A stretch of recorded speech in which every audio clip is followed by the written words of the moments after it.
Hello, everyone, and welcome to today's webinar titled Lab Automation and Community Tools to Support Global Science. This webinar is a part of the 7th annual event in the Laboratory Automation Virtual Event Series. I am Antonina Salcido of LabRoots, and I will be your moderator for today's event. Today's educational web seminar is presented by LabRoots and sponsored by Opentrons. For more information about Opentrons, please go to opentrons.com. Now let's get started. Before we begin, I'd like to remind everyone that this event is interactive. We encourage you to first participate by communicating with other attendees using our live chat feature during the presentation. You can find the live chat located at the left of your screen. You can also participate by submitting as many questions as you would like during the presentation. To do so, simply type them in the Ask a Question box and click Submit. We'll answer as many questions as we have time for at the end of the presentation. In addition to asking questions, we encourage you to participate in 3 poll questions at the end of the speaker presentation. Click on your answer when the poll questions are displayed. If you have trouble seeing or hearing the presentation, click on the Help Desk button located at the top of your screen within the navigation bar or from the lobby. Finally, as a reminder, this presentation is educational and offers free continuing education credits. Click on the Continuing Education Credits link located in the Abstract window below the presentation window and follow the process to obtain your credits. I now present today's speakers, Dr. Yang Ke, Felipe, and Kennedy from Opentrons, who will be facilitating the Q&A session. For a complete biography on our speakers, please visit the Presenter tab from the menu at the left of your screen. Dr. Yang Ke, you may now begin your presentation. Hello, everyone. We are here today to have what I hope will be a very exciting conversation about lab automation and community tools to support global science. So I'm joined by 2 panelists. The first is Yang Ke. She's the project manager for synthetic biology toolkits at the Open Bioeconomy Lab. As part of her current role, she is a community manager for reclone.org. And this reagent collaboration network is a community of scientists from across the world supporting each other and accessing reagents for research and diagnostics through sharing and partnership. I'm also joined by Felipe. He's a research assistant at the Open Bioeconomy Lab, where his current focus is on curating a database of synthetic biology parts for both his research group and collaborators with the goal of developing open access protocols using the Opentrons OT-2 automation platform. And I myself am Kennedy. I am the Associate Director of Product at Opentrons, where I am focused on building infrastructure to enable reproducible collaborations between biologists. I'd like to hand the floor over so we can learn a little bit more about how biology is the future of sustainable manufacturing.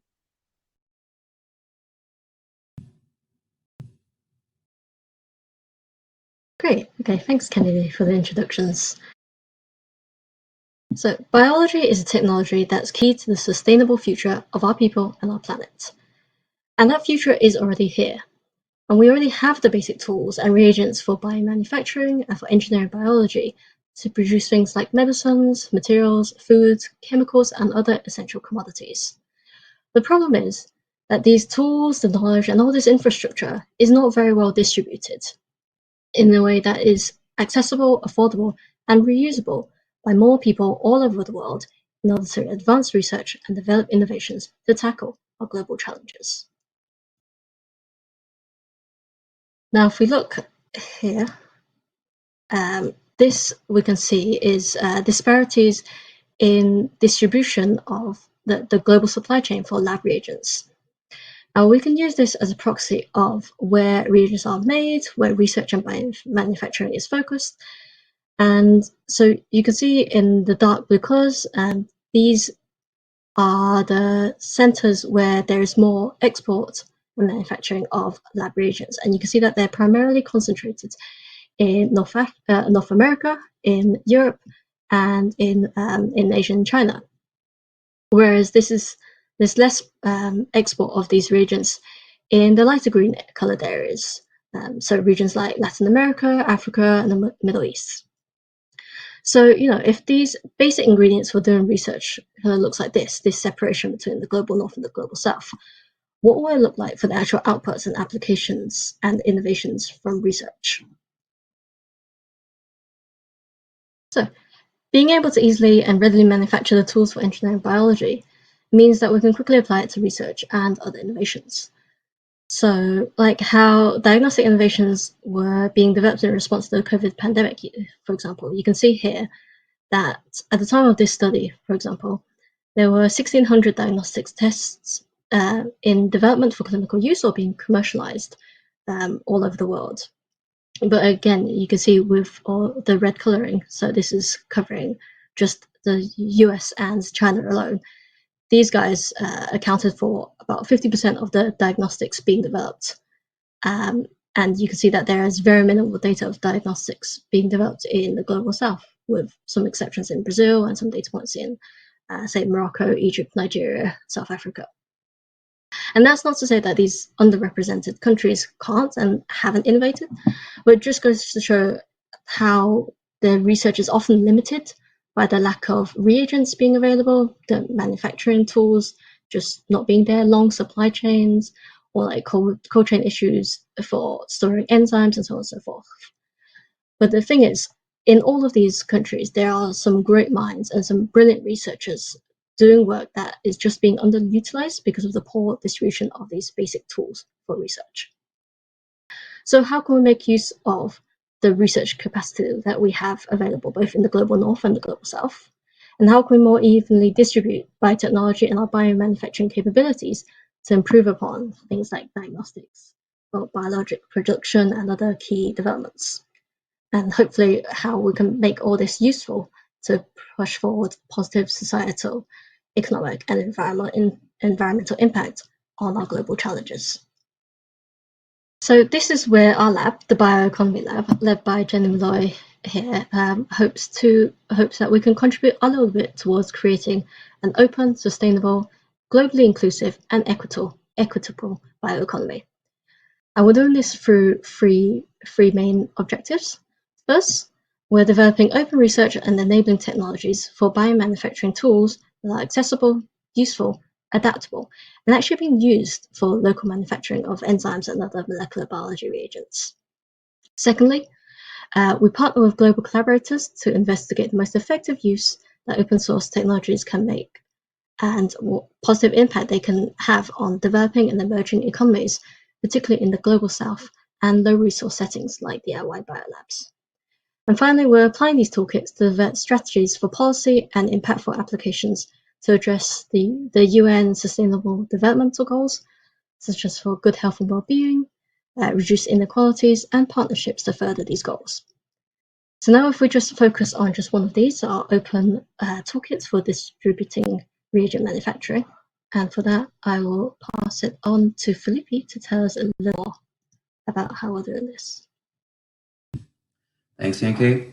So one of the main outputs from our laboratory for now has been the Open Enzyme Collection, which is a collection of useful enzymes for molecular biology and diagnostics that we designed and was distributed in collaboration with Free Genes, led by Dr. Durandi from Stanford University. And this collection holds many enzymes like chromoproteins, polymerases, fluorescent proteins, and their adjacent genetic parts that can allow other laboratories from all over the world to express these proteins and use them on their day-to-day basis. So this is a modular toolkit that you can assemble in many different ways, using different promoters, different tags, different terminators, with almost 200 interchangeable elements. And it's all currently available on the Free Genes website, which is not currently distributing, but we're looking on how the distribution is going to be made from now on. We are also developing a collection of parts that are ready to express along with the Reclone community. So we have adopted a standard architecture for our genes, and we have assembled many of our enzymes from the Open Enzyme collection into the Molecular Diagnostics Toolkit, which hopefully will make it easier for our collaborators to readily express our enzymes without needing any kind of cloning workflow before actually applying their enzyme production. Hopefully in the future, we'll also be able to integrate these collections with automation workflows so that we can more easily assemble and express all of these parts, and then have rapid and hyper-locally produced diagnostics that would then feed back on which parts are most useful for newer versions of these collections to help our collaborators the most. These collaborators are from all over the world in many different sizes and forms. We collaborate with a couple labs in Africa, some labs in Latin America. We collaborate with some communities in open hardware, and we have our own companies to try to implement the distribution and scale up of the production of these reagents, and hopefully the accessibility for our collaborators for these collections as well. Thank you, Jan-K, for your presentation. We would appreciate the audience to participate by answering a few polling questions. To record your answers, click on the option on the screen. Our first polling question is, are you automating any processes in your lab? Yes or no? I'll give you a few moments to select your answers.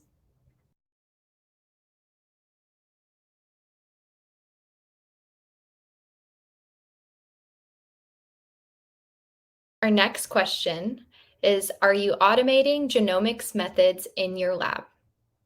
If yes, NGS library prep, NGS quantification and/or normalization, nucleic acid extraction, PCR setup and/or thermocycling, other, or no, we're not automating any genomics methods. Please take a few moments to select your answers.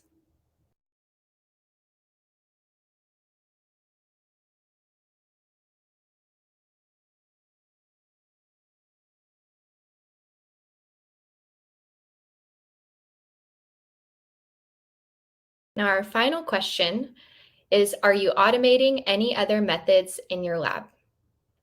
If yes, protein purification or proteomics sample prep, ELISA or other immunoassays, cell-based assays, DNA assembly and/or cloning, other, or none.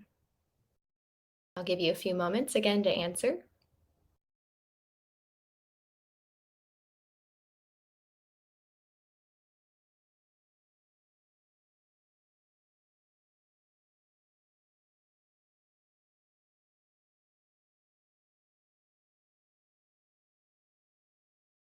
Thank you so much for participating in those polling questions. We will now start the Q&A portion of the webinar. If you have a question you'd like to ask, please do so now. Just click on the Ask a Question box located on the far left of your screen. I will now pass it off to Kennedy.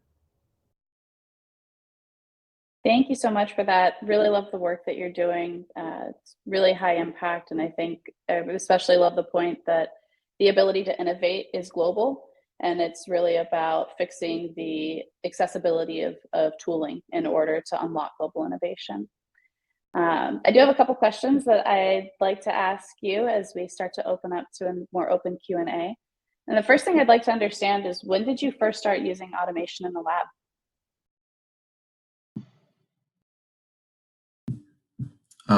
So the first use of automation in the lab was actually to show that one of our processes for manufacturing magnetic beads could be useful in an automation workflow.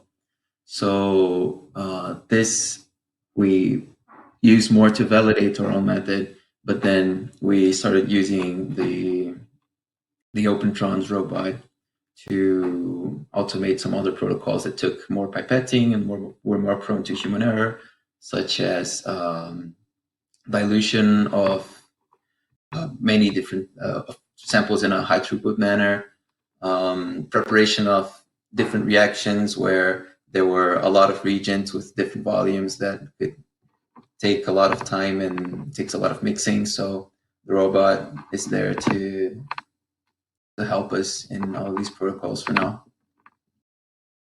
Got it. And I'm curious, there's actually, I think, two parts to this question. What's the biggest benefit that you've gained from automating bench work? But I'd also like to understand, in the context of the work that you're doing, what do you think is the biggest benefit that you would hope to gain from automating for the global context? So, as I have mentioned, I think the biggest benefit was avoiding human error in pipetting and avoiding strain from just doing too much liquid handling manually. So when you're pipetting volumes into many different wells, especially if they're tiny, it's very easy to skip a well, forget where you are, and the robot never forgets that as long as the protocol is set up correctly. But also one thing we realized after developing our protocols for plasmid purification was that all the purifications that were done with mag beads were then cleaner than the ones done manually. So and they were more consistent as well. So the automation platform actually helped us get more consistent results that were a bit less variable and more robust in general. For what we expect from our collaborations and how automation could help that, I think when we're sharing protocols with our collaborators all over the world, the automation platform can be a very good way to keep everything standardized and make sure that everyone does a protocol in the same way. And having this extra consistency, regardless of where you are or when you're doing these protocols, is a very nice thing to have. Got it. And I think that actually it brings me to something I wanted to ask Jan-K about, which is at Opentrons, we have a protocol library, and we've put together a protocol library advisory board to get expert input on how to better enable collaborations in science, but also sharing of protocols. And so I'm curious, Jan-K, what made you decide to join the protocol advisory board? I mean, partly a bit twofold. So, as Felipe mentioned, our group has been doing a fair bit of work with using the Opentrons and developing our own protocols. So basically, we wanted to join the advisory board to see how you guys are looking to develop the protocols in terms of the protocol library, and how you guys are sharing, and how we can also contribute to this, and how we can both add our protocols to the library and also learn from you and to share our own protocols through our own platforms like in Reclone. And I think also we wanted to give this voice to those that aren't normally represented, because I feel like people who use Opentrons have a degree of kind of expertise. They know they know a bit about programming, they know a bit about the wet lab, but there's research that we haven't kind of tapped into. I kind of mentioned earlier on the kind of researchers that we have in the Global South. So I wanted to make sure that the work that they do can also be represented on the board, and that they can contribute and people can see the value of their work as well. Don't know if Felipe, you want to add to that? I think that was a pretty good explanation. Wouldn't have done better. I love that, and I, from my work with you on the advisory board, I can say just how much we appreciate that contribution of perspective, because it really is critical if we're going to build a platform for global use, it has to represent those perspectives. We can't build it from an American and European perspective and expect that that will translate globally. I'm curious, what are some other ways that you encourage automation in the scientific community?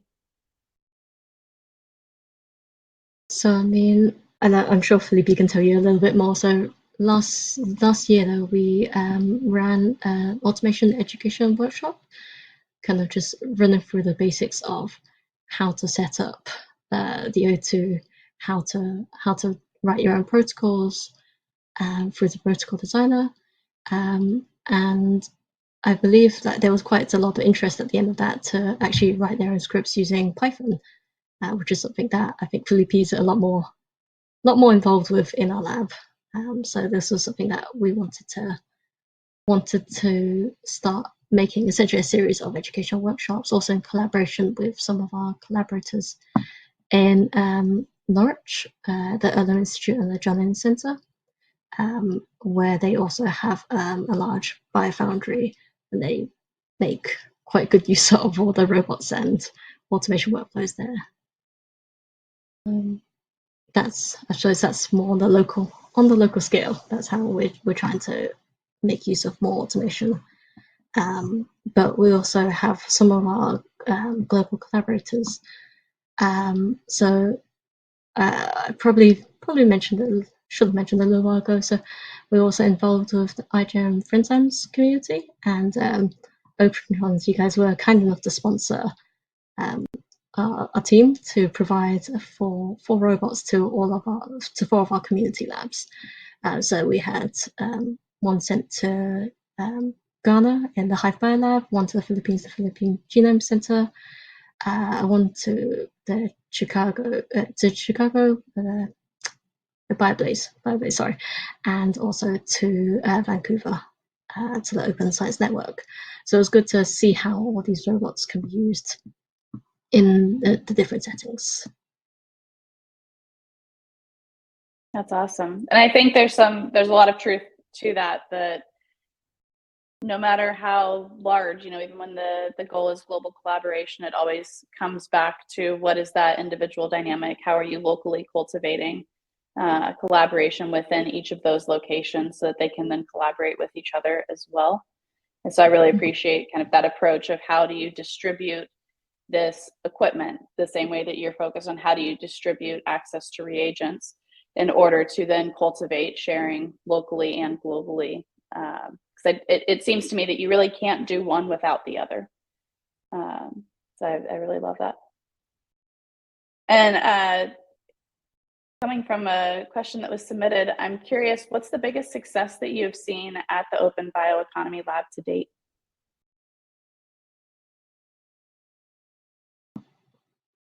I think I could take that one. I think the biggest success we've seen was definitely with the Open Enzymes collection.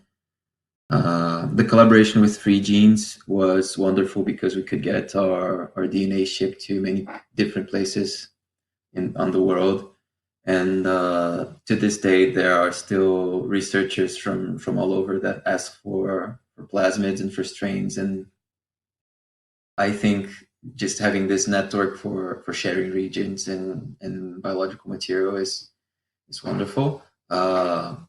As an example, there was recently a researcher in Syria that needed a specific plasmid from our collection for some of his work, and it's just amazing that we can help and provide these things that would not be readily accessible or as easily accessible for these places. Yeah, absolutely. And I'm curious, you also have the open material transfer agreements.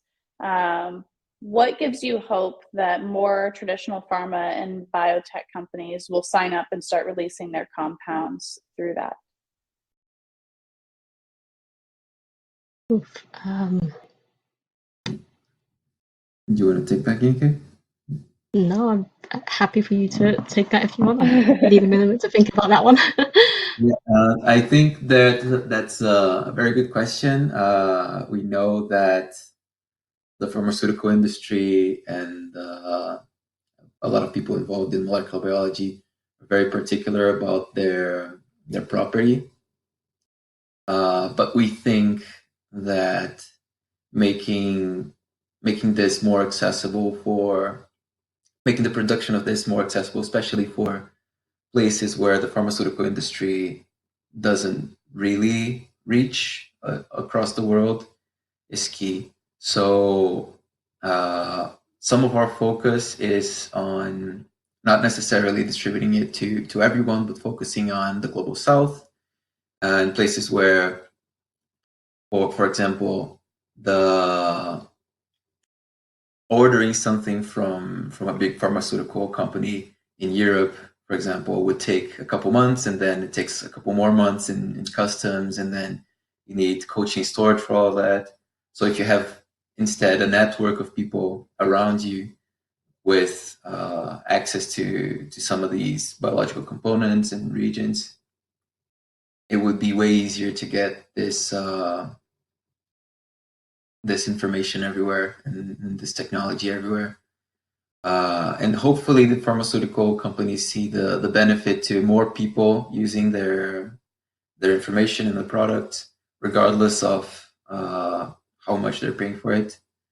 Because if you're in a situation where it's so difficult to have access to these things, they're probably not profiting from that all that much anyway. So I mean, following up from, sorry. No, please go ahead. No, I was just following up on what Felipe was saying, that of course it would be great for more companies to be interested in having open MTAs.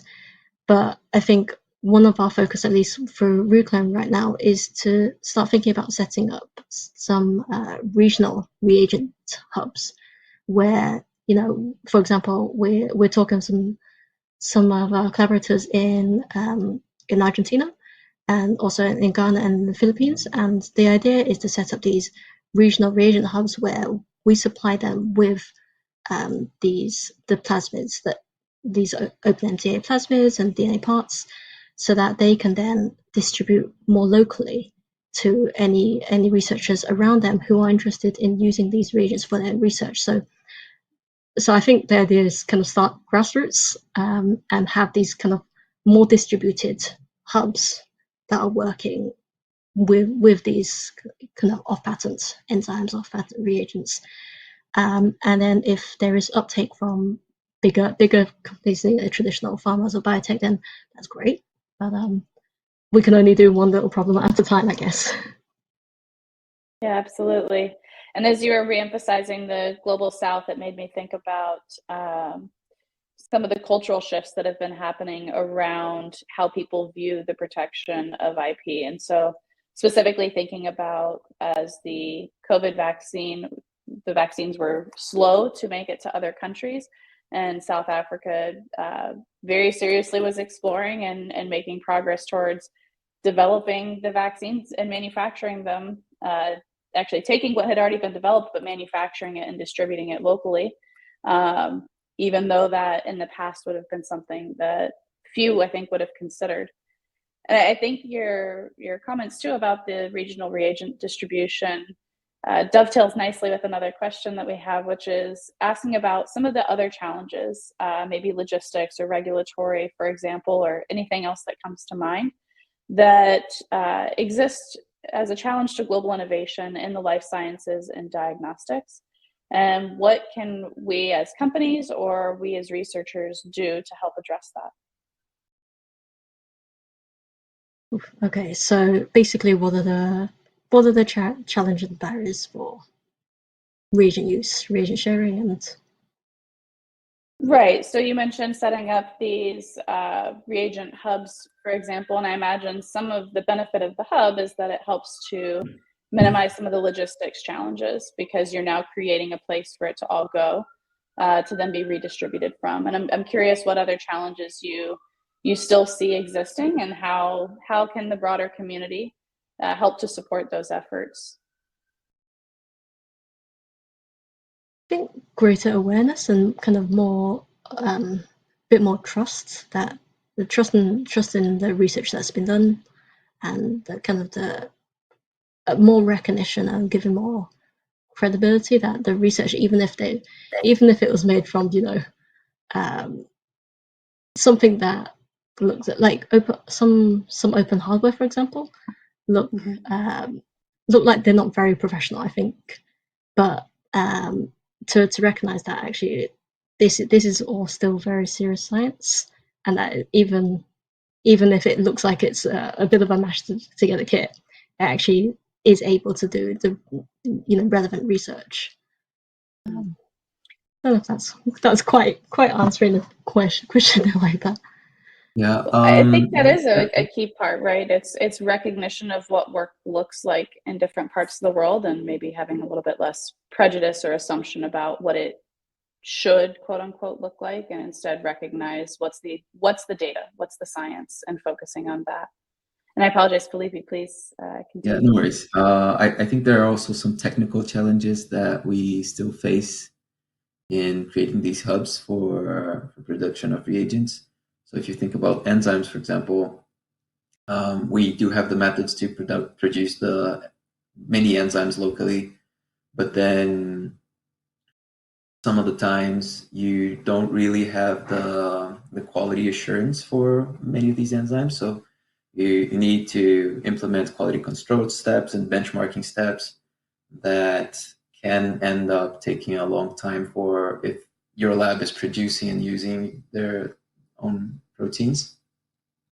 So something we're working with is trying to have these local hubs with groups dedicated to quality assurance and benchmarking to hopefully make it more accepted and widespread the production of local enzymes and reagents.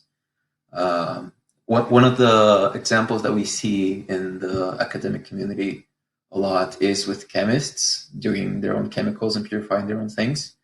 We think that could be easily extrapolated to biology, and there's if you show that the things you produce locally are as good as the commercial ones, then we don't see any problem in trying to publish papers or trying to do innovation with these technologies.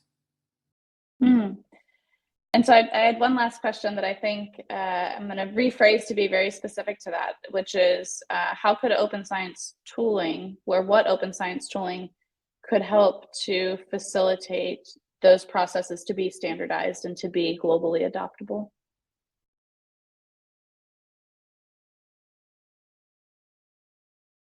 So what do you mean by tooling? Yeah, so for example, would it be, speaking speculatively here, I don't want to like tell you what to think on it, right? But for example, if we need to have a standardized process and a standardized way to document it, is there a way to provide a platform that would walk researchers through that process in a way where anybody could go and log in and say, here's my data step by step, and at the end have kind of a data packet that they can say, here it is, here's the verification. And maybe that is a bad solution. Maybe that actually is not as globally accessible of a solution, right? So I'm curious, though, from your perspective, what could be developed that would help to support that effort? Well, first of all, I think before thinking about making a platform or thinking of a standardized way of documenting biological data, I think it's important that people take a little bit of their research time to actually document and thoroughly document and document with quality all the research that they do. Because what we see in a lot of research is that